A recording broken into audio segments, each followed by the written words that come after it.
I'm pleased to welcome Joel Simon this evening to discuss his new book, The New Censorship. Simon is the executive director of the Committee to Protect Journalists, where he's served since 2006, and as such, he's uniquely positioned to be writing on the subject of the global battle for media freedom, especially at this critical moment of increasingly grim headlines, both to do with the personal dangers journalists face themselves, as well as the erosion of the privacy and the encroachment of government surveillance on their work. Simon is also the author of Endangered Mexico, An Environment on the Edge, and his work has appeared in a variety of publications, including Slate, the New York Review of Books, and the New York Times. He'll be in conversation this evening with Rebecca MacKinnon, who's the co-founder of Global Voices Online, and as well as a former CNN bureau chief in Beijing. She's also the director of the New America Foundation's Ranking Digital Rights Project and the author of the book Consent of the Networked. We're so pleased to have them here with us this evening. Please help me welcome Joel Simon and Rebecca MacKinnon.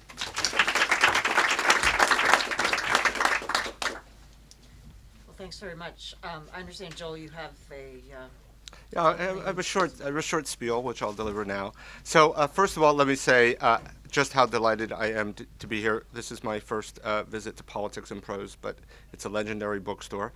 And I got here early deliberately and spent an hour browsing. And this is just a place run by people who love books. And that just comes across. And so it's such a I guess I need to hold this. They want to get this. They want to make sure to get this part.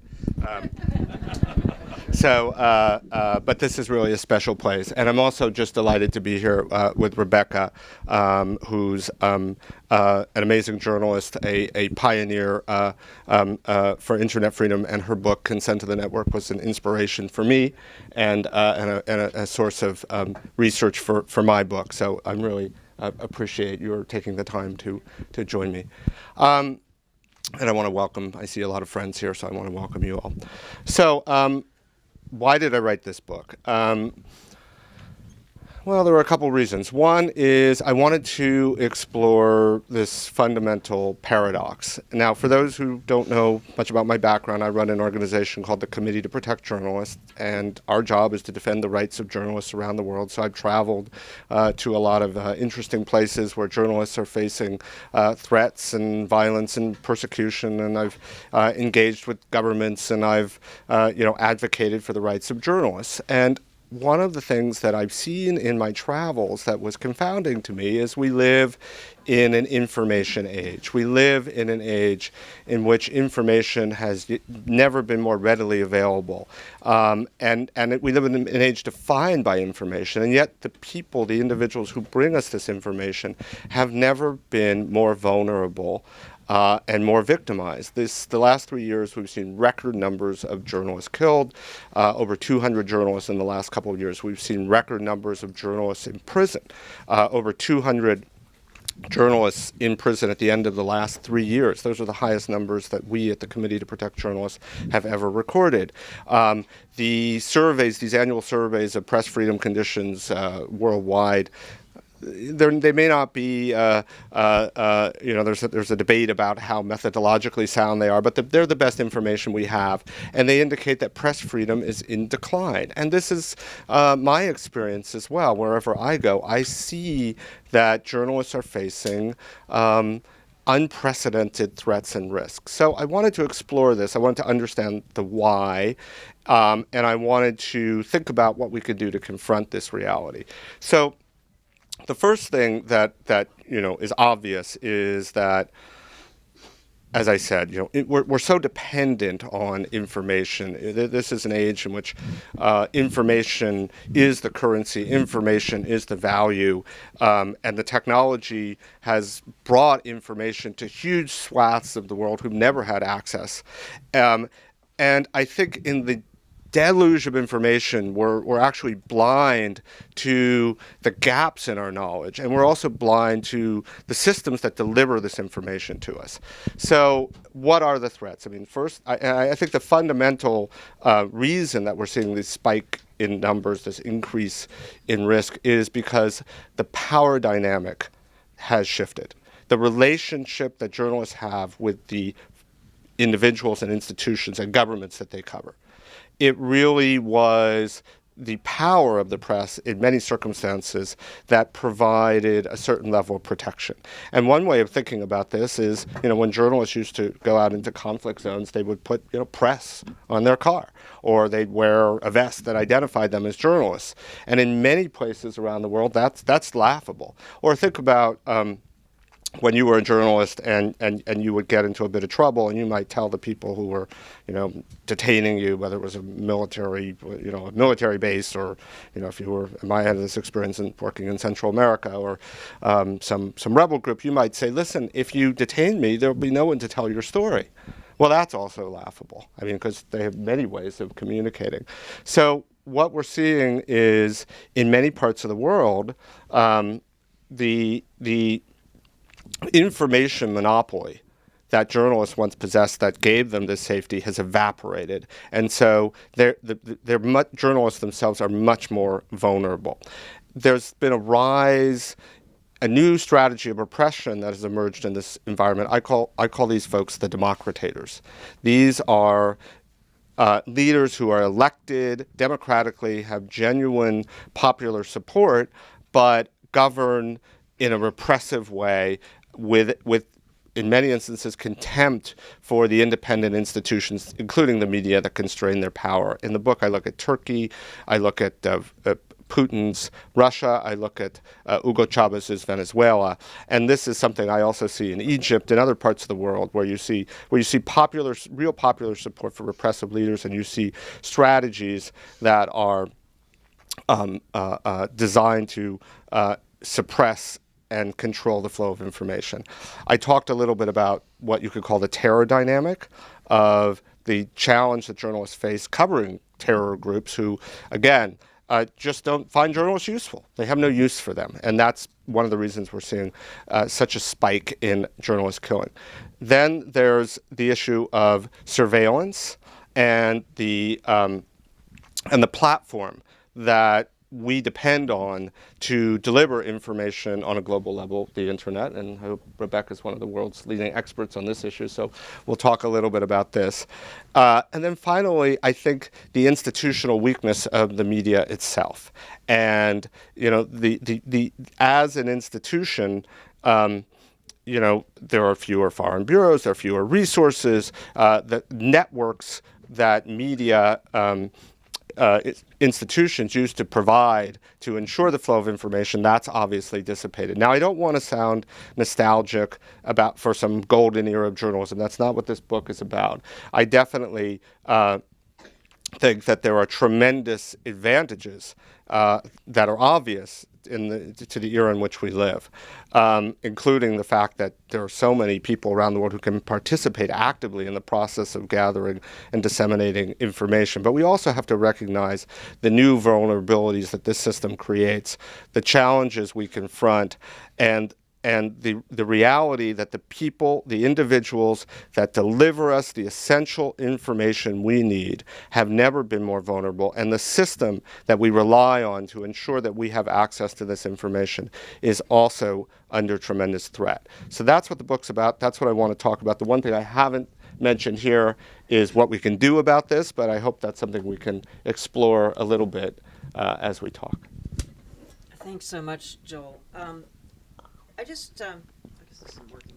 No, I think it's working. It's Right, working. it's recording. Yeah.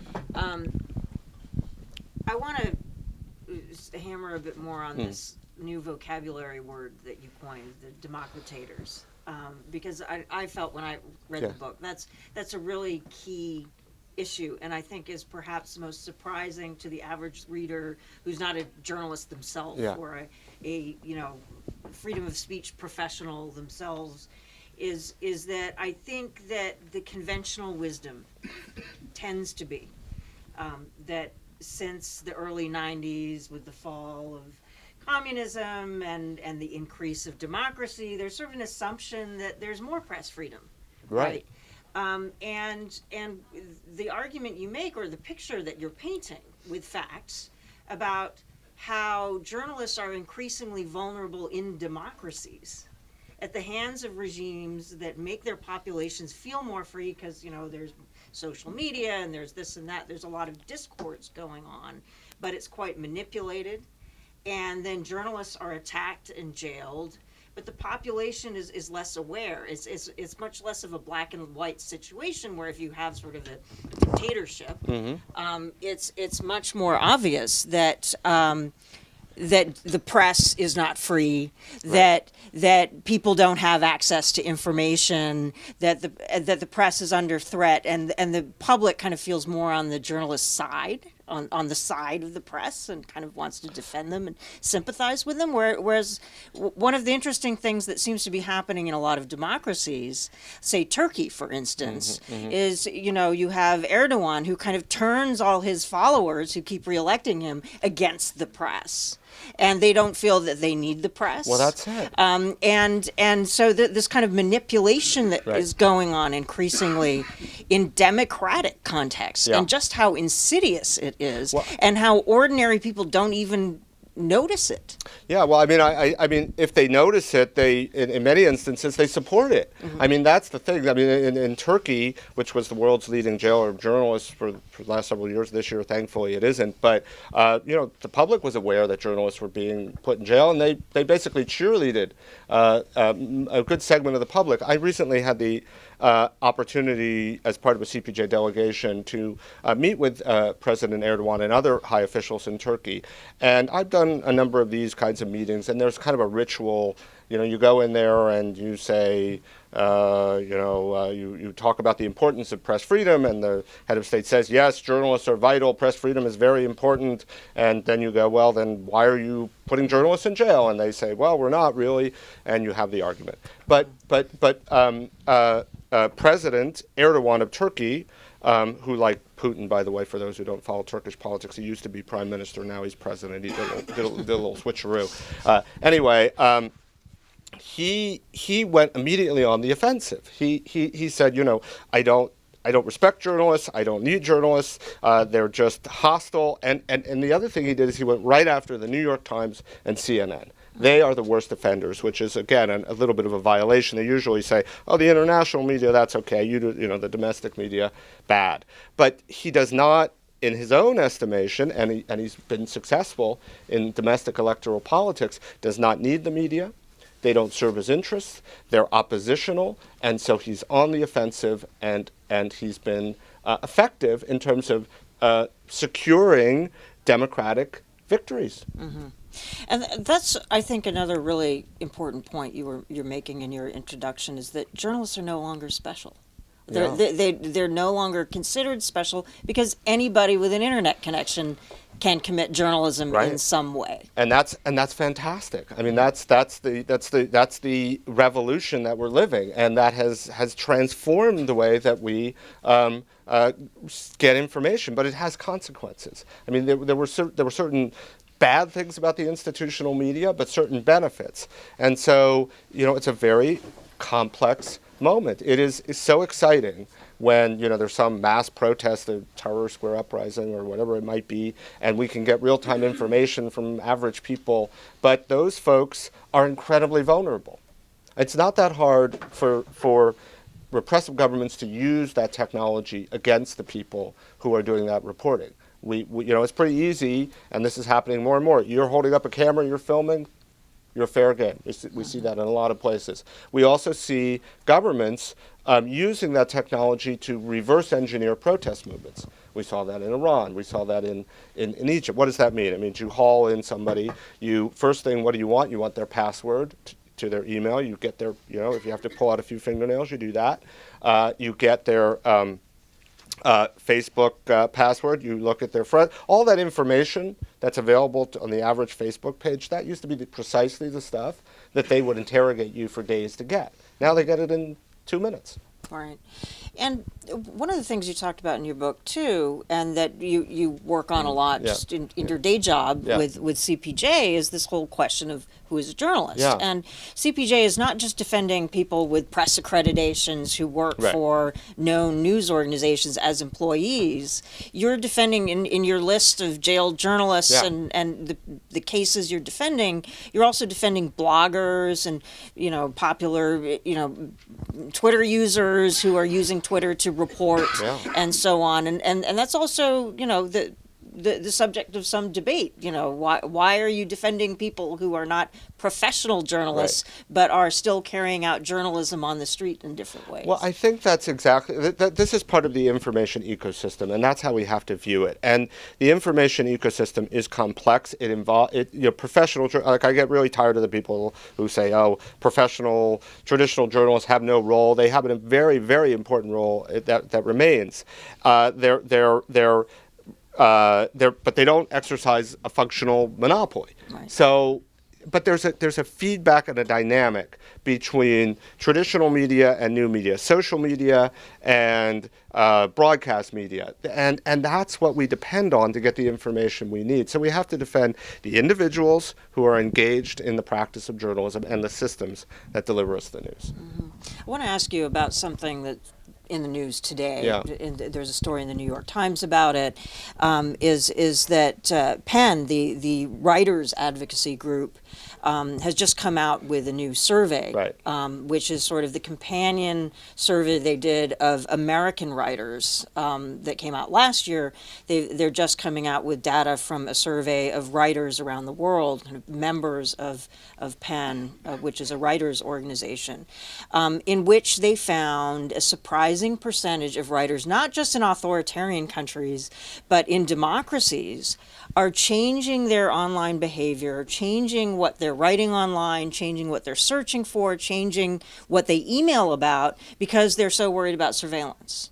Even in democracies, not just in dictatorships. Right. And this survey was about writers, so it's, people doing literature or, nonfiction, not necessarily journalists, although I imagine it probably includes some journalists. But I'm wondering, just based on your work with CPJ and also some of the stuff you talked about in the book, how do you think surveillance, electronic surveillance, both, of course, in the U.S. we're more focused on what the NSA's been doing, but also, governments around the world are conducting all kinds of electronic surveillance.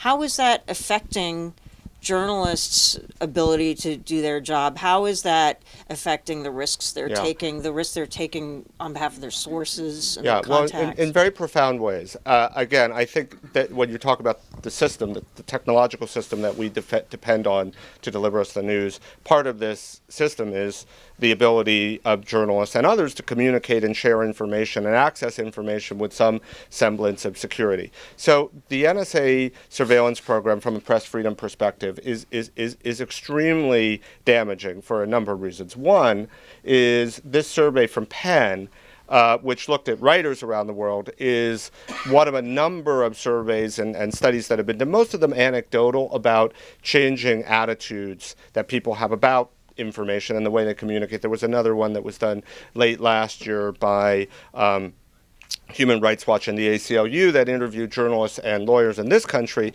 and found that they were changing their behavior because they just didn't know that they didn't have confidence that their information is secure. And that lack of confidence, based on the limited amounts we know about the NSA surveillance program, is justified. Because what we do know is that the NSA has the ability to vacuum up vast amounts of information. So people operate under the assumption that they can do it. What we don't know is what they're doing with that information. Now, in a domestic context, there are legal protections available to Americans. We don't know exactly how they function because a lot of the due process takes place in secret, which is a bit of an oxymoron, I acknowledge. But when you think of this from the perspective of a Pakistani journalist, or an Afghan journalist, or a Mexican journalist, or a Colombian journalist. I've talked to former people involved with the NSA, and they were like, this is precisely the information we're looking for. If we can get this information, this is what we target. Because they're talking to people, they're accessing their electronic communication is very helpful to us in terms of U.S. intelligence gathering, and they have no legal protection whatsoever. So these journalists had better operate with the assumption that their communication could be compromised. And I want to make one other point about surveillance, which is that the NSA program did tremendous damage in terms of global norm setting. I mean, if you look at what the Chinese criticism of the NSA surveillance program, it's that the U.S. had an unfair advantage. That's basically they have no problem with the massive spying. They do it themselves. They just think that the U.S. did it better, and that really annoys them. And it makes it a lot harder for the U.S. to then criticize Chinese hacking or even North Korean hacking, frankly. And the other thing to keep, the reason this norm setting is so important is that surveillance is like drone technology. Right now, the NSA, because they have massive supercomputers and the ability to, break any code, nothing is safe from the NSA. And this gives them a tremendous advantage. But the technology is getting cheaper. Other countries are getting more sophisticated, and it won't be long before this technology is pervasive, and then it becomes a threat to everyone. So why should a reader in the United States care what's happening to Turkish journalists or Pakistani journalists? Why does this? How does this affect us? Well, I think they should care because information is a shared global resource. I mean, I think that when you think about information and where it comes from, it's and this is one of the most wonderful things about information, and it's even defined this way in international law. It's regardless of frontiers. We live in a global information ecosystem. And we benefit from the work that Chinese journalists and Turkish journalists and Mexican journalists and Egyptian journalists are doing because this information filters up and informs us. And we I can't put any finer point. If you feel that you benefit from living in a world in which information flows freely across borders, then you have to care about this. And you have to care about the individuals who are out there gathering this information. I know that traditionally people haven't thought that much about where the information comes from. We haven't needed to because most of the people gathering this information worked for institutions that were able to look after them. But that's not the reality today. We have to think about the Pakistani journalists in the front line, the Egyptian journalists, the Afghan journalists, the Chinese journalists, because these are the people who are informing us, particularly in places where U.S. journalists and Western journalists can't operate openly because of the increased risk. Yeah, and it happens in all kinds of places. Yeah. I remember one of the first blogs that I ever saw from outside of the United States was an Iraqi man blogging from Baghdad and able to witness things that journalists of any stripe were not going to be able to report, and just how important it is. Yeah, and I mean, what's that. interesting about that first generation of Iraqi bloggers, a lot of them were hired by U.S. Media organizations, and when it became too dangerous for U.S. journalists to leave the bureaus, there were times in which they became the eyes of the world. Yeah, and so they are now the people who are reporting. And they're also the people getting killed. Right. And some of them are freelancers, some of them are kind of known as local stringers, and all of these issues about protections for these people whose bylines you don't recognize. Absolutely, or they may not even have bylines. They may be, they may have bylines, or they may just be capturing what they're seeing. I mean, look at what's happening in Syria today. I mean, if there's ever an argument for the importance of information, it's Syria, because the Syria is now a black hole.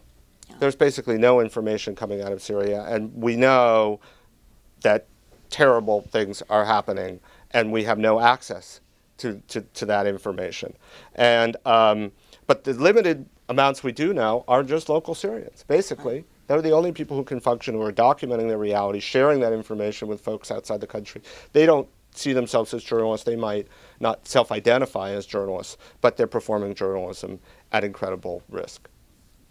So what should the United States do? I mean, we're here in Washington, D.C. Yeah. We have people from the policy community here, people, obviously, who exercise their power as voters to the extent that they can. Is there something, that you want to tell us about voting? Well, put that corporate stuff aside. What should we be asking of members of Congress? What should we be asking of the administration, current one, the next one? Yeah. What should they be doing to defend free expression as well as a free press globally and here at home? Well, I'm going to go for the big picture stuff. I mean, there are lots of smaller things that I think would really make a difference. But I'm going to give a couple of really big picture approaches that I think would be meaningful. One I mentioned is surveillance. There has to be a recognition of the negative impact this has had on global free expression and in terms of global norm setting. And this has slipped way down on the agenda for a variety of reasons. There really has to be, spying is spying, but there needs to be some framework for what kind of surveillance is legitimate and under what circumstances, and there has to be some protections in place. Certainly for Americans, we know that, but even globally, there has to be recognition that this has a negative impact on global free expression, and that affects U.S. interests. Secondly, I think there needs to be a recognition that the promotion of free expression, and not narrowly defined as internet freedom. There are a lot of disadvantages to that approach. That was a part of the first term Obama administration made internet freedom a priority, and there were a lot of people like me who thought initially that was a good idea. But I think that actually plays into the paranoid, maybe not so paranoid theories that the Chinese government has, that the internet is really a Trojan horse to advance U.S. interests and undermine their interests, et cetera.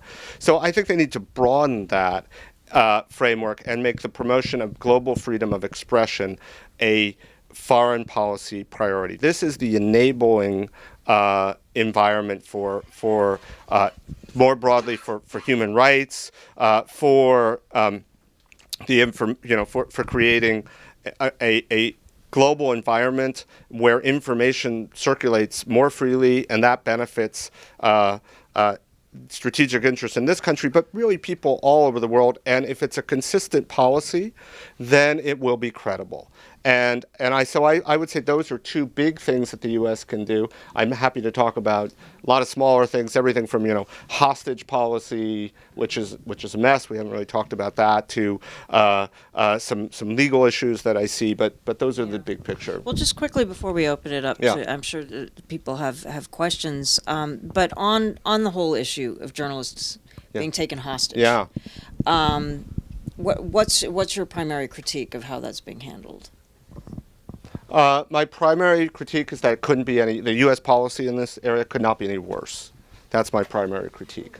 I mean, if you think about it, here's how this plays out. So the Europeans pay ransom for their nationals who are kidnapped. They pay very high ransom. So that creates a premium in which, if you're ISIS and you're looking to kidnap folks and you're looking for money, you're looking for Westerners. They don't care whether they're journalists or not. They're just, these people have a price tag. They just grab them. Then if you're Danish or French or Spanish, you hope that you'll be ransomed. But if you're American, you're not going to be ransomed. So there's only two ways, that you get out of there. One is you're rescued, and the other is you escape. If those things don't happen, you're probably dead. Then the relationship that the government has with the families is, and I've spoken to many of the families who've experienced this, is one, and just they're a problem that needs to be managed. They just think that these journalists did something foolish and they got in trouble and this is a big headache. So I think that there is a hostage policy review that the Obama administration is carrying out. I think that's so important, and I think they need to look closely at better coordination with European allies. They need to have a more flexible policy. It can't just be we never talk, we never negotiate. That's just essentially a death sentence. And they need to do a better job of supporting and caring for the families that are experiencing this incredibly difficult situation. On that note, do we have any questions? Please come to the microphone. Yeah, if you could just please come to this microphone here, because they want to be able to record the questions. So I think in the past I've seen people lining up behind the microphone. So feel free to Hello. Hi. take a spot in the line if you've got a question you'd like to ask. I guess my question really relates to what you just said about hostage policy. What I heard suggested more to me that other European countries needed to adjust their hostage policies so that there wouldn't be a price on Right. people's heads as opposed to us changing our policy. Yeah, I was talking about coordination. I mean, I don't know. This is certainly a complex issue, but I think the scenario that exists now in which the Europeans pay ransom and the Americans don't is really the worst one. So, I mean, obviously, the Europeans paying ransom is a huge problem, and that's one of the reasons that I think we're seeing such an epidemic. On the other hand, I think the U.S. needs a slightly more flexible approach, including, if it's necessary, interacting with hostage takers. So I'm certainly not advocating that the U.S. pay ransom. I don't think that's a solution at all. As you talk about bloggers and citizen journalists, can you also address the issue of vetting their information? Yeah. Well, I mean, that's one reason that that's actually a crucial role that traditional journalists play, is verifying this information, and that's one of the challenges. Is we live in such an information-rich environment. There's such a glut of information that we really struggle to make sense of it, and we also don't really understand the gaps in our information. So this is the reality that exists. This is the one we live in which anyone can go out there and document stuff. There are some technological strategies that are being developed that help, but ultimately I think this is a fundamental role that journalists play, as they always have. I mean, it's just, if you think about it, journalists, when you were, out in the field reporting, that's what you did, right? You would talk to people. Sometimes people would tell you things that weren't quite true. You would check it, you would verify it, and then you would present it. Now a lot of that's happening in public, but that's still a crucial role that journalists need to play. Getting back to your comments on the international frameworks that could be established for the protections of freedom of expression, to what extent do you see the capacity of international organizations to carry out any of that, or does it need to be done bilaterally, or can it be done multilaterally? Yeah, well, I know where this is going. No, I mean, one of the things that I do think international organizations, including the United Nations, is critically important in terms of norm setting and in terms of applying pressure on governments to get them to pay attention to this issue. I mean, the best example is the issue of impunity, and that's something I deal with in the book. 90% of journalists who are killed around the world are killed with impunity. No one is prosecuted. No one is arrested. The people who carry this out get away scot-free. Well, the United Nations, under the auspices of UNESCO, which is the organization within the United Nations that defends press freedom, has established a program to combat impunity and for the protection of journalists. And this is very important in terms of creating international awareness, international consensus, and international norms, and motivating national governments to take action. I don't think it's going to, solve the problem by any stretch, but it certainly has created awareness, and the next step is to translate that awareness into actual gains.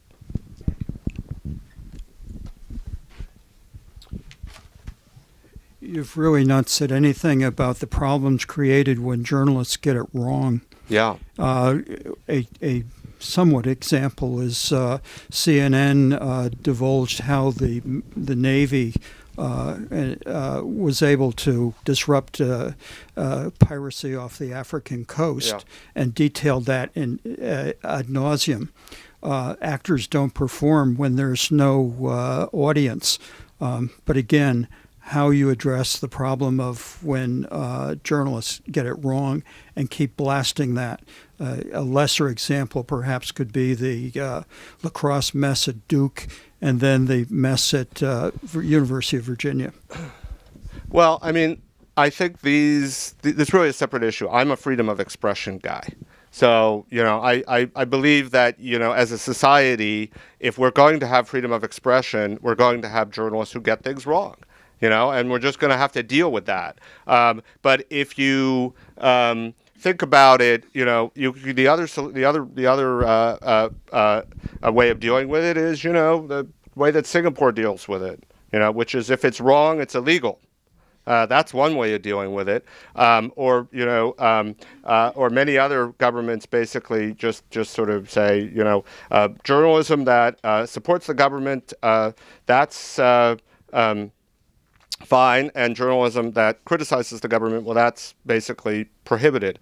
So, this is a separate discussion. It's a very, very, very important discussion, but it's not really a freedom of expression discussion. Because you just, if you accept that freedom of expression is an important value in this country and internationally, then you accept that there are mistakes, that there are people who abuse that right, and you deal with that in a separate context, but you don't deal with it by limiting freedom of expression. In other words, you don't make it illegal to make a mistake. errors on or live exaggerate television. or express opinions that are stupid, Right. Or some people in the free speech business say that the answer to bad speech is more speech, and that some of the problem is that you have too few outlets with and not enough alternative voices, that the public is that you'll have just a small number of channels that everybody kind of pays attention to, and that might be more of the problem than the fact that one particular news outlet is getting it wrong. I think that in the current environment, it's hard to argue that more speech is the solution, though. I mean, I think we have plenty of speech. Right. It's an attention issue. Yeah, Like, I really think in some ways it's just a question of, do we accept that if we have we seem to accept, in a national context, we accept it. We accept that, we have a First Amendment, we have freedom of expression, and that means there are really lousy journalists who get things wrong, and that means there are all sorts of folks who make things up, and, we don't throw them in jail. And they cause all sorts of problems, and we recognize they cause problems, and we just manage them. And I think that that's really what I'm arguing needs to happen. Or we embarrass them publicly. Or we embarrass them publicly, whatever we do. Yeah. I'm arguing that's the same framework we need to have in a global context. That's what freedom of expression means. I mean, that's, it would be freedom of expression would be the easiest thing in the world if all the speech was wonderful. But, that's not what But that's not human nature. That's not human nature. Gentleman there. I don't know if you can hear me. Yes, loud and clear. So I had two questions, actually. The first was about, I guess, specifically something like social media, Facebook. Yeah. So I guess now, like, the debate between social media and government spying is, it doesn't really, you can't divorce the two. It seems like they're kind of intertwined naturally. But, people come out and talk about privacy concerns with Facebook or any of the other ones.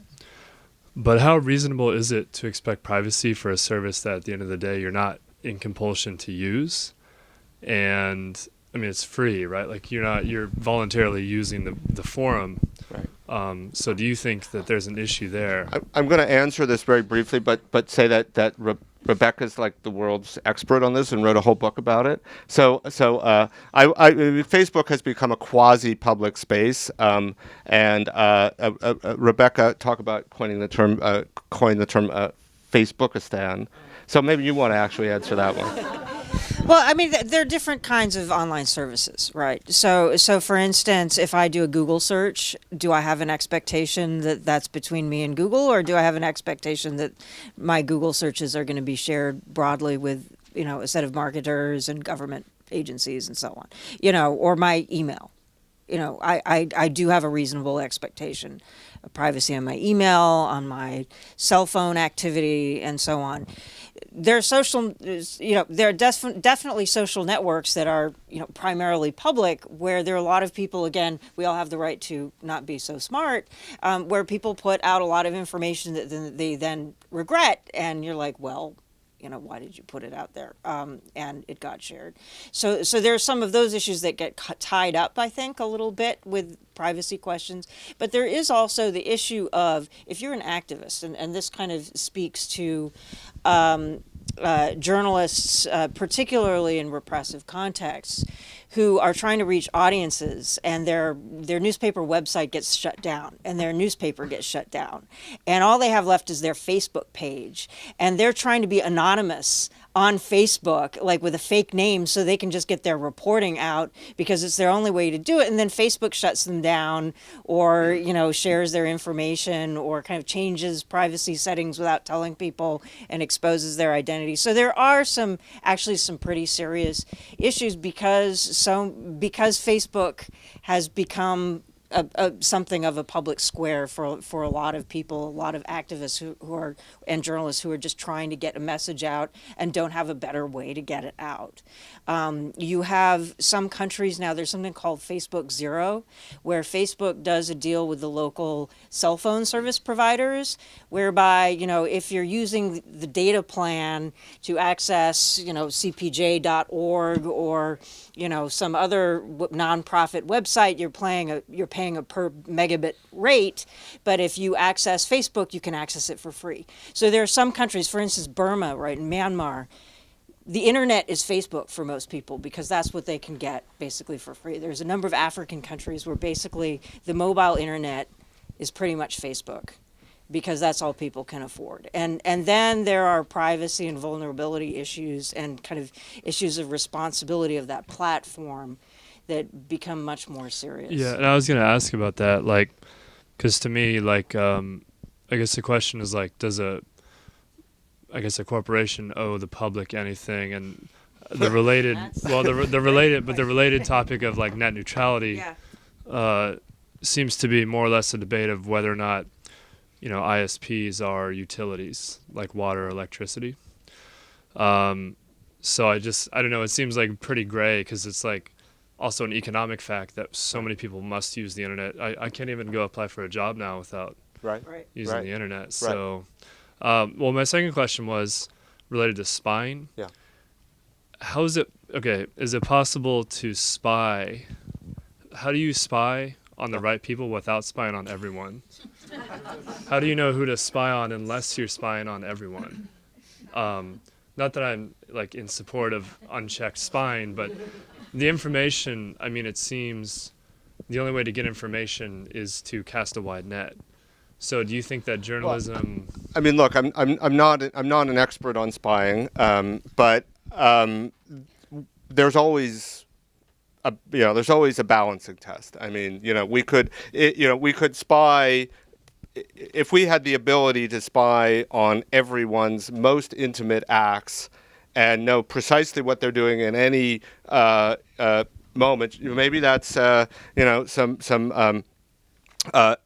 spy agency's wet dream, but I don't think we would want that, right? So there's always a question. Even if you have the capacity of where you draw the limit and what the benefit is versus the cost. And my argument is when it comes to the work of the media, particularly in a global context, that pervasive surveillance accomplishes relatively little and has a tremendously damaging, chilling effect that it inhibits the flow of information, which you could argue may actually benefit these intelligence agencies.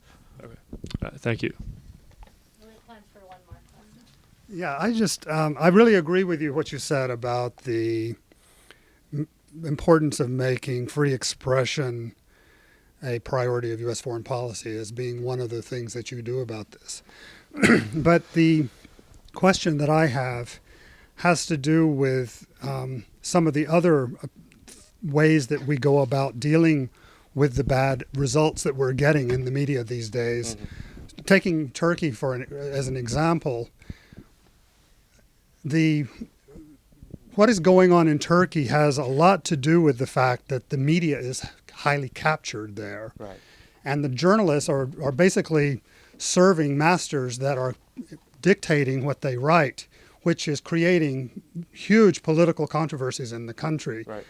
And they are paying the cost of this highly captured media. So I certainly think that journalists need to be a focus of all the protections that we can give them, but we also need to look at this overall environment, which itself is a major part of this problem. And we need to come up with ways of thinking about how to reignite the ideas of creating an interlocking system that works to protect and create quality journalism, so people don't have. I mean, when I talk to Turks, they say our media is terrible. It's awful. Yeah, and I have this that guy should have been put in jail. No, Yeah. That's what they say. Right, they do say that. That's what I was talking about. Right. So it's a terrible outcome. But look at Turkey is actually a good example, and you can make the same argument in Brazil, in Egypt. When the media is captured and there's a demand for information, people find alternative means of finding that information. So if you look at what happened in Turkey, during the Gezi Park protests, when the traditional media completely failed. I mean, the expectations of the people who were protesting, who, by the way, were a teeny minority of the urban elite. I mean, let's stipulate that these are not the people who put Erdogan in power, but they have a right to access the information that's relevant to them, and certainly their critique of the government is valid, and one that I identify with. When the traditional media failed to deliver the information they needed, the information found its way to them through other means, namely there was an explosion of social media. Right. We saw that in Brazil when there were street protests, and again the media really failed to deliver. In Egypt under Mubarak and the transition to the revolution, the media failed, and people found other means of accessing the information they need through mostly there was a lot of hoo-ha made over social media, but it was actually satellite that brought people the information they needed. But the governments evolved, and in Turkey, and in Russia too, that's where you're seeing the evolution. They now, this dynamic actually works to the government's advantage because they can put the traditional journalists in jail, and people say, well, they deserve it. Meanwhile, they're cracking down on these new forms of communication that are actually filling this void. So I think the point is that the government, the authorities, do not want independent information, and they're creating. Yes, if you have a freedom of expression environment that's tolerant, you're going to get some bad stuff mixed in. But if you have a freedom of expression environment which is intolerant, there's no hope. One more. I happen to think that Committee to Protect Journalists is really an important, critical organization, and I really admire what you do. And I was just wondering if you could tell us something about the health and welfare of CPJ in 2015. I assure you this is not a planned. It's CPJ.org. Yes. There's a donate button. Yes, there's a Rebecca's on the board. But yeah, we're doing fine. Thank you for asking. We've been around for over 30 years, and we're created to defend the rights of journalists around the world, and we feel our work has never been more vital than now because of the structure that I'm talking about. The institutional media is weak. The ecosystem includes lots of individuals who are working without protection, freelancers, local journalists. So, there's some people from the staff from CPJ here. You want to raise your hands, and if you want to say hi to them, please do. We're